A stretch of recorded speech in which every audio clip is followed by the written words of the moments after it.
melainkan pengawasan halus yang tetap mencabut sebagian kedaulatan. George II menolak untuk beberapa saat. Ia percaya pada kemerdekaan, tapi gelombang zaman tak bisa ditahan. Tekanan dari dalam dan luar membuatnya harus memilih, tunduk atau ditinggalkan. Maka, pada tahun 1905, dengan berat hati, ia menandatangani perjanjian protektorat dengan Inggris. Tonga secara resmi menjadi negara protektorat, tetap punya raja dan hukum sendiri. Namun urusan luar negeri dan beberapa aspek pemerintahan dikendalikan Inggris. Meski begitu, Raja George tidak menyerah pada takdir.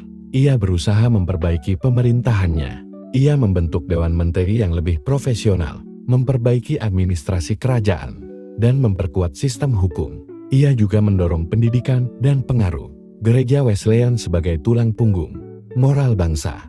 Namun penyakit, tekanan politik, dan pengkhianatan membuat hidupnya penuh beban. Tragedi datang silih berganti. Istri pertamanya, Lavinia, wafat muda.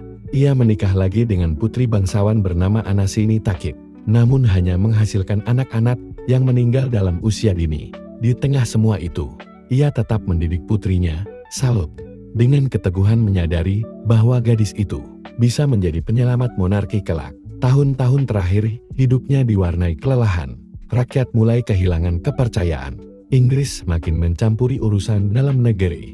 Ia makin sering menarik diri dari publik, tubuhnya melemah, semangatnya rapuh. Namun sampai akhir, ia tetap menjadi simbol pemuda yang mencoba bertahan melawan arus zaman. Pada tahun 1918, dalam usia 44 tahun, George II wafat. Kepergiannya menandai akhir satu babak perjuangan mempertahankan kemerdekaan dalam era kolonialisme. Tapi warisannya hidup. Ia meninggalkan seorang putri tangguh, Charlotte, yang kelak akan menjadi ratu terbesar dalam sejarah Tonga. Ia juga meninggalkan Tonga sebagai satu-satunya kerajaan Pasifik yang tak pernah dijajah sepenuhnya. Sebuah mukjizat kecil di tengah lautan penjajahan. Epilog, George II tidak sempurna. Pemerintahannya penuh gejolak, kadang ceroboh, kadang terlalu lembut menghadapi dunia yang keras. Namun dalam hatinya menyala api keinginan agar bangsanya tetap utuh.